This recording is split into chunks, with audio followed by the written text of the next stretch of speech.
अब बात करेंगे विस्तार से खबरों की। सबसे पहले बात लखनऊ की। लखनऊ से बड़ी खबर आपको बता दें, बसपा ने अपने प्रत्याशियों की चौथी लिस्ट भी जारी कर दी है। तो चुनाव से संबंधित ये बड़ा अपडेट आपको दे रहे हैं। लखनऊ से बड़ी खबर, जहां बहुजन समाज पार्टी ने प्रत्याशियों की चौथी लिस्ट भी जारी कर दी है। चौथी लिस्ट में 9 प्रत्याशियों को टिकट दिया गया है। आजमगढ़ से भीम राजभर को टिकट दिया गया है। घोसी से बालकृष्ण चौहान को प्रत्याशी बनाया गया है। एटा से मोहम्मद इरफान को टिकट दिया गया है। धौराहरा से श्याम किशोर अवस्थी को टिकट, वहीं फैजाबाद से सचिनानंद पांडे को टिकट दिया गया है। बस्ती से दयाशंकर मिश्रा को टिकट दिया गया है। गोरखपुर से भी आपको बता दें कि प्रत्याशी के नाम का ऐलान हो गया है। गोरखपुर से जावेद सिमनानी प्रत्याशी बनाए गए हैं। साथ ही चंदौली से सत्येंद्र कुमार मौर्य को टिकट दिया गया है। तो आपको बता दें कि बीएसपी ने अपने प्रत्याशियों की चौथी लिस्ट यहां पर जारी कर दी है। 9 उम्मीदवारों का ऐलान किया है। खबर पर ज्यादा जानकारी के लिए हमारे साथ मोहम्मद आसिफ जुड़ गए हैं। मोहम्मद आसिफ, अगर बात की जाए बीएसपी की, उसने अपनी प्रत्याशियों की चौथी लिस्ट जारी कर दी है। 9 प्रत्याशियों को इसमें टिकट दिया गया है। आजमगढ़ समेत कई अहम सीटें, फैजाबाद जैसी कई अहम सीटें इसमें शामिल है। जी बिल्कुल रिया, बसपा सुप्रीमो की यह चौथी लिस्ट है और जिसमें 9 प्रत्याशियों के नामों की घोषणा की गई है। अगर बात करें बसपा की इस लिस्ट की, तो इसमें कहीं न कहीं यह लिस्ट समाजवादी पार्टी और इंडिया गठबंधन के साथ साथ बीजेपी की भी टेंशन बढ़ा रही है। इसी लिस्ट में अगर बात करें तो गोरखपुर से रवि किशन चुनाव लड़ रहे हैं जी, और यहाँ से बसपा सुप्रीमो मायावती ने गोरखपुर से जावेद सिगवानी को चुनाव मैदान में उतार दिया है। जावेद सिगवानी के बारे में अगर यह कहा जाए तो मुस्लिम बाहुल्य वोटों में इनकी काफी पकड़ है और ऐसे में जिस तरह से रवि किशन दम भर रहे हैं तो रास्ते भी आसान राह नहीं है। वही अगर बात करें घोसी की, तो घोसी में ओम प्रकाश राजभर के बेटे चुनावी ताल ठोक रहे हैं और यहाँ पर बालकृष्ण चौहान को बसपा ने चुनाव मैदान में उतार दिया है। और वही अगर आजमगढ़ की बात करें तो आजमगढ़ में निरहुआ और धर्मेंद्र यादव आमने सामने हैं। ऐसे में भीम राजभर ने चुनावी ताल ठोक दी है। अब चुनावी ताल ठोकेंगे तो ऐसे में दोनों प्रत्याशियों की, चाहे निरहुआ हो या फिर धर्मेंद्र यादव, इनकी भी परेशानी बढ़ सकती है। और साथ ही साथ बता दूं कि लिस्ट में बसपा ने दलित, ब्राह्मण और मुस्लिम कार्ड खेलकर सभी को चौंका दिया है।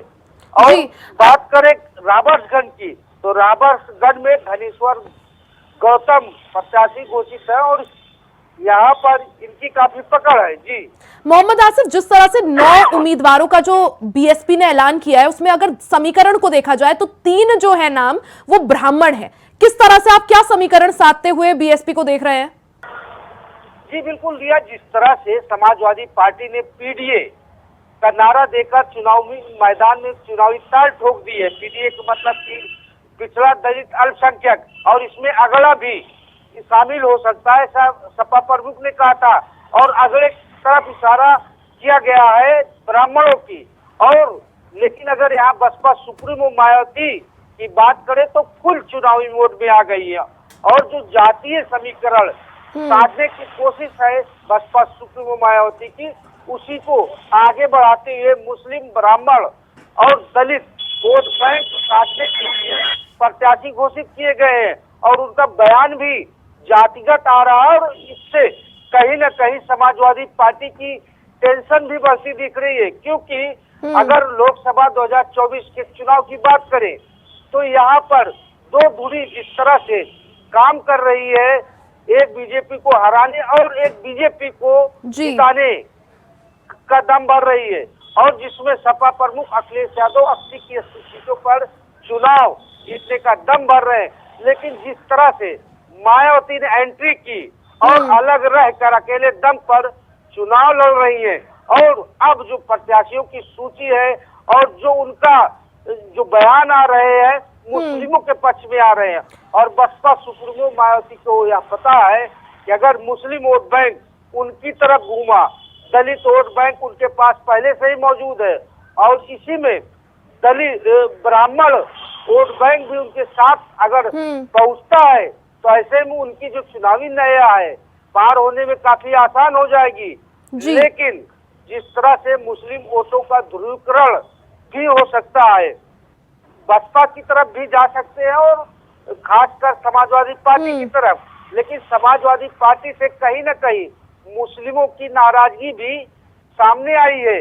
लगातार जिस तरह से एसटी हसन का टिकट काटा गया, कई मुस्लिमों को और मोहम्मद आसिफ, अगर अभी तक देखा जाए जितने भी प्रत्याशियों का ऐलान हुआ है, सबसे ज्यादा मुस्लिम प्रत्याशी जो हैं बीएसपी ने उतारे हैं।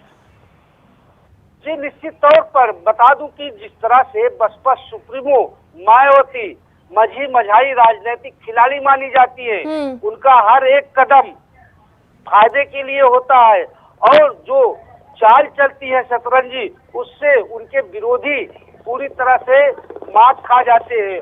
और यहाँ भी जो मुस्लिम कार्ड, ब्राह्मण कार्ड खेला जा रहा है बसपा सुप्रीमो मायावती के द्वारा, इससे कहीं न कहीं अब समाजवादी पार्टी जिस तरह से दम भर रही है, इसकी मुसीबतें लगातार कम नहीं हो रही है। हालांकि सपा सुप्रीमो अखिलेश यादव मुस्लिम वोट बैंक को लेकर तमाम तरह की बयानबाजी करते हैं, लेकिन मुस्लिमों की बात करें तो मुस्लिम बेहद नाराज नजर आ रहा है सपा प्रमुख से। और चाहे आजम खान का मुद्दा हो या एसटी हसन का मुद्दा हो, अब यह जो है चुनावी मुद्दा भी मुस्लिम मुद्दा भी बन चुका है।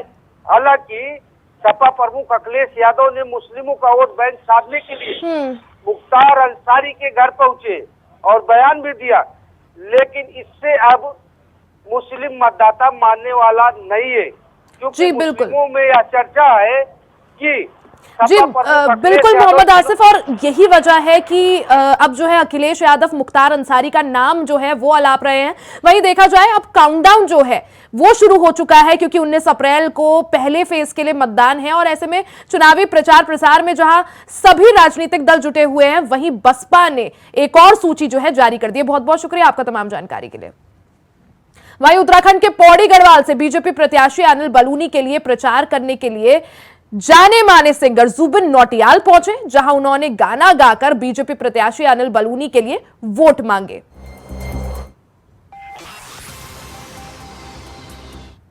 प्रधानमंत्री श्री नरेंद्र मोदी जी ने ये कुछ पंक्तियां कही थी जब वो उत्तराखंड आए थे। उन्हें ऐसा महसूस हुआ उत्तराखंड को लेके, जब मुझे इन पंक्तियों से मेरे बड़े भाई अनिल बलूनी जी ने मुझे वाकिफ किया, मैं बहुत प्रेरित हुआ। मैंने कहा इसके ऊपर एक गीत जरूर बनाएंगे हम लोग साथ में। वो गीत कुछ इस तरह से, जहां पवन बहे संकल्प लिए, जहां पर्वत गर्व सिखाते हैं, जहां ऊंचे नीचे सब रास्ते भक्ति के सुर में गाते हैं, उस देवभूमि के धून से मैं धन्य धन्य हो जाता हूँ। उस देवभूमि के धून से मैं धन्य धन्य हो जाता हूँ। है भाग्य मेरा सौभाग्य मेरा, मैं तुमको शीश नवाता हूँ। मैं तुमको शीश नवाता हूँ और धन्य धन्य हो जाता हूँ। मैं तुमको शीश नवाता हूँ और धन्य धन्य हो जाता हूँ। सब साथ में, मैं तुमको शीश नवाता हूँ और धन्य धन्य हो जाता हूँ। मैं तुमको शीश नवाता हूँ और धन्य धन्य हो जाता हूँ। अब बात सहारनपुर की कर लेते हैं। सहारनपुर से आपको बड़ी खबर बता रहे हैं। मुख्यमंत्री योगी आदित्यनाथ का आज सहारनपुर में कार्यक्रम है। सहारनपुर में चुनावी हुंकार भरेंगे सीएम योगी। सहारनपुर में आज सीएम योगी आदित्यनाथ की जनसभाएं हैं। दोपहर 12:30 बजे के करीब कैराना में सीएम योगी की जनसभा होगी। कैराना प्रत्याशी प्रदीप चौधरी के समर्थन में जनसभा करेंगे मुख्यमंत्री योगी आदित्यनाथ। साथ ही सहारनपुर के गंगोह में सीएम जनसभा को संबोधित करेंगे। नवीन मंडी स्थल गंगोह में सीएम योगी आदित्यनाथ की जनसभा दोपहर 2 बजे के करीब होगी। साथ ही बड़गांव देवबंद में भी जनसभा करेंगे। दूसरी सभा बड़गांव के डीपीएस पब्लिक स्कूल में की जाएगी। बीजेपी प्रत्याशी राघव लखनपाल शर्मा के लिए जनसभा की जाएगी, उनके पक्ष में वोट मांगे जाएंगे। 15 दिनों में मुख्यमंत्री योगी आदित्यनाथ का सहारनपुर में यह तीसरा दौरा है।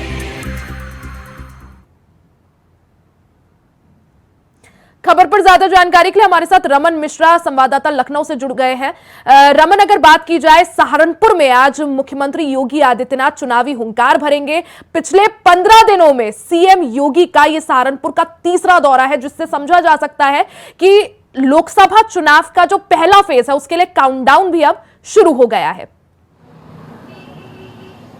बिल्कुल रिया, आपको बता दें कि जिस तरीके से उत्तर प्रदेश में चुनाव 7 चरणों में होने हैं उसका सीधा फायदा मुख्यमंत्री योगी आदित्यनाथ उठा रहे हैं। और शुरुआती पहले उन्होंने जो पूरी तैयारी है वो शुरुआती चरणों में जो सीटें आती हैं उसमें झोंक दी है। जैसा कि आपने बताया कि 15 दिन के अंदर तीसरी बार दौरा मुख्यमंत्री योगी आदित्यनाथ का वहां पे लगा है और आने वाले समय में वहां पर उनका रोड शो और कई कार्यक्रम भी होने वाले हैं चुनाव से पहले। आपको बता दें आज मुख्यमंत्री योगी आदित्यनाथ 2 लोकसभा क्षेत्रों में जनसभा करेंगे।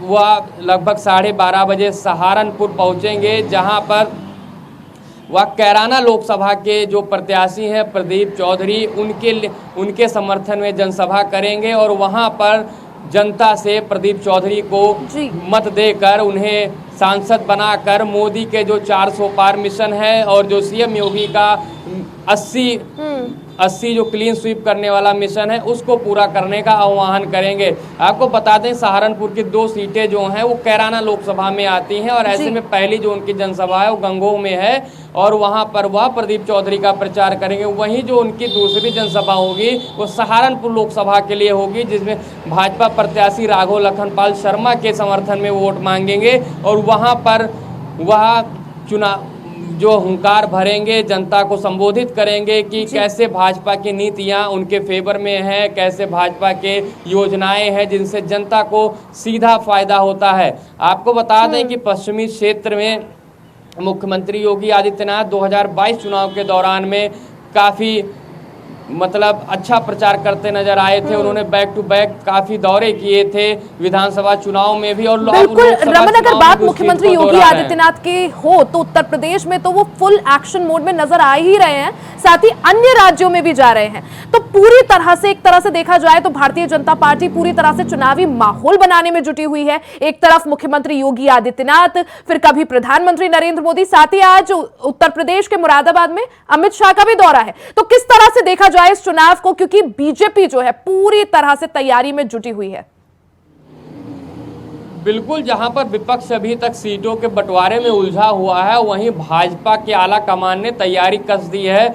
चाहे उत्तर प्रदेश हो, राजस्थान हो, महाराष्ट्र हो, सब जगह उनके जो स्टार प्रचारक हैं, चाहे प्रधानमंत्री नरेंद्र मोदी हो, गृह मंत्री अमित शाह हो या फिर मुख्यमंत्री योगी आदित्यनाथ हो, राष्ट्रीय अध्यक्ष जेपी नड्डा हो, सब लोग जो भी चिन्हित सीटें हैं वहां पर जा रहे हैं और वहां पर भाजपा का प्रचार कर रहे हैं। आपको बता दें कि यूपी मिशन पर जो योगी आदित्यनाथ जो निकले हुए हैं उसके बावजूद वो यहाँ से समय निकाल कर राजस्थान गए, महाराष्ट्र गए, वहाँ पर भी उन्होंने जनसभाएं की और भाजपा के समर्थन में वोट देने की अपील करी। वहीं बात करें प्रधानमंत्री नरेंद्र मोदी भी पहले पश्चिम क्षेत्र में आए, फिर पीलीभीत, फिर वहाँ उनकी पीलीभीत में उनकी जनसभा हुई। आज अमित शाह मुरादाबाद में आ रहे हैं, जेपी नड्डा रामपुर में आए थे, केशव प्रसाद मौर्य बदायूं में आज उनकी जनसभा है। ऐसे में भाजपा का जो पूरा आला कमान है जो स्टार बिल्कुल रमन, बीजेपी का जो पूरा कुनबा है, जितने भी दिग्गज नेता हैं वो पूरी तरह से एक्शन मोड में है, ताबड़तोड़ रैलियां कर रहे हैं, चुनावी जनसभाएं कर रहे हैं और यही चीज ये दर्शाता भी है कि जो काउंटडाउन है पहले फेज के लिए वो जो है शुरू हो चुका है। आप बने रहिएगा, आगे भी आपसे चर्चा करेंगे। तो वहीं लखनऊ से बड़ी खबर आपको बता दें, आज लखनऊ के इकाना स्टेडियम में आईपीएल का मुकाबला खेला जाएगा। लखनऊ सुपर जायंट्स और दिल्ली कैपिटल्स में यह भिड़ंत होगी। शाम 7 बजे ये मैच खेला जाएगा। मैच को लेकर पुलिस प्रशासन और ट्रैफिक पूरी तरह से अलर्ट है। रात 12:30 बजे तक लखनऊ मेट्रो का संचालन इसकी वजह से होगा। तो बड़ी खबर आपको बता दें, लखनऊ में आज आईपीएल का मैच खेला जाएगा। लखनऊ के इकाना स्टेडियम में ये मुकाबला होगा। लखनऊ सुपर जायंट्स और दिल्ली कैपिटल्स के बीच शाम 7 बजे शुरू होगा। हमारे साथ रमन मिश्रा लगातार बने हुए हैं। रमन, क्योंकि आज लखनऊ में आईपीएल का मैच खेला जाना है और हमें पता है कि आईपीएल के कितने सारे जो फैंस हैं उत्तर प्रदेश में ही नहीं बल्कि पूरे देश भर में है। अब ऐसे में अगर बात की जाए लोगों में कैसा जोश इस मैच को लेकर और ट्रैफिक के क्या प्लान्स है, क्या रूट जो है कई सारे रूट जो है डाइवर्ट किए जाएंगे? बिल्कुल रिया, जब से लखनऊ के इकाना स्टेडियम में आईपीएल मैच होने शुरू हुए हैं पिछले साल से, तब से ही जो यहाँ के लगभग जो आसपास के ज़िले से लेकर पूरे लगभग उत्तर प्रदेश से लोग यहाँ पर मैच देखने आते हैं। समर्थक पहले से टिकट बुक करके रखते हैं और यहाँ पर काफ़ी जोश दिखता है यहाँ पर क्रिकेट प्रशंसकों में। वहीं बात ये, जो क्रिकेट प्रशंसक जब यहाँ पर जब भी मैच होता है वो प्रशासन के लिए बड़ा चैलेंज बन जाता है, क्योंकि भारी तादाद में यहाँ पर प्रशंसक मैच देखने आते हैं। ऐसे में जो गाड़ियाँ होती हैं, पार्किंग की व्यवस्था, रूट डाइवर्जन, कई सारी चीज़ें हैं जो प्रशासन को संभालनी होती हैं। आपको बता दें कि आज 7:30 बजे लखनऊ सुपर जायंट्स, जो कि इकाना स्टेडियम जिसका कि होम ग्राउंड है, और दिल्ली कैपिटल, इन दोनों का मैच है और ये दो बड़ा चर्चित मैच है। जैसे कि आपको बता दें कि लखनऊ सुपर जायंट्स और दिल्ली कैपिटल का इस आईपीएल में ये पहला मैच है। इससे पहले जब भी ये दोनों टीमें यहाँ भिड़ी हैं तो तीनों बार दिल्ली कैपिटल्स को यहाँ पर हार मिली है और लखनऊ सुपर जायंट्स को बिल्कुल, यानी आज का मुकाबला काफी ज्यादा रोचक होने वाला है। रमन, उसके लिए 7 बजे तक का इंतजार करना पड़ेगा। आप नजर बनाए रखें। बहुत बहुत शुक्रिया तमाम जानकारी के लिए। तो वहीं खबरों में आगे बढ़ते हैं। आपको बता दें कि पीलीभीत से बड़ी खबर सामने आ रही है। सपा अध्यक्ष अखिलेश यादव का आज पीलीभीत दौरा है। पुरनपुर में चुनावी सभा को संबोधित करेंगे अखिलेश यादव। दोपहर 12:30 बजे पीलीभीत में सपा की ये जनसभा होगी और प्रत्याशी भगवत सरन गंगवार के पक्ष में चुनावी जनसभा को अखिलेश यादव संबोधित करेंगे, उनके पक्ष में वोट मांगेंगे। तो लोकसभा चुनाव के मद्देनजर ये अखिलेश यादव की पहली रैली होने वाली है।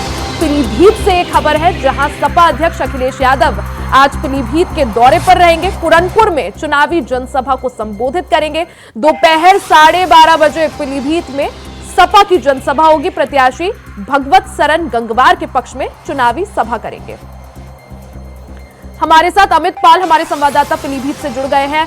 अमित, अगर बात की जाए, अखिलेश यादव भी अब चुनाव के फॉर्म में आ गए हैं, फुल फॉर्म में दिखाई दे रहे हैं और पीलीभीत से उनकी रैलियों की शुरुआत हो रही है। किस तरह से देखा जाए, क्या संदेश देने की कोशिश, क्योंकि शुरुआत जो है अखिलेश यादव पीलीभीत से कर रहे हैं?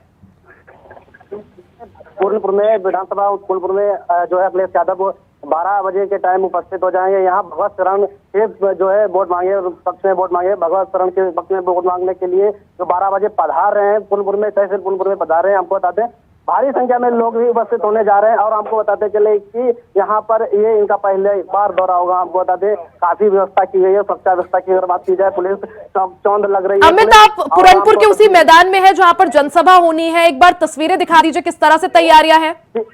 जी, हम अपने कैमरा पर्सन से कहने पीछे कैमरा घुमा करके दिखाएं किस तरह से तैयारियां की गई है और जनता को दिखाएं, हमारी जनता को जो तैयारी की जा रही है, जो बिल्कुल जो है सब जनता पहुंचने वाली है और उनका टाइम दिया गया 12 बजे का। जो अखिलेश यादव 12 बजे तक यहाँ पर उपस्थित हो जाएंगे और अपने जो भगवत शरण प्रत्याशी के बारे में वोट मांगे गए, यहाँ पर जनसभा करेंगे। आपको बताते हैं बड़ी अपडेट। जी बिल्कुल अमित, यानी पूरी तरह से चुनाव का जो काउंटडाउन है वो शुरू हो गया, जहां मुख्यमंत्री योगी आदित्यनाथ सहारनपुर में हुंकार भरेंगे, वहीं अखिलेश आज पीलीभीत में जनसभा करेंगे, जिसकी तैयारियां भी पूरी हो गई है। बहुत बहुत शुक्रिया आपका तमाम जानकारी के लिए।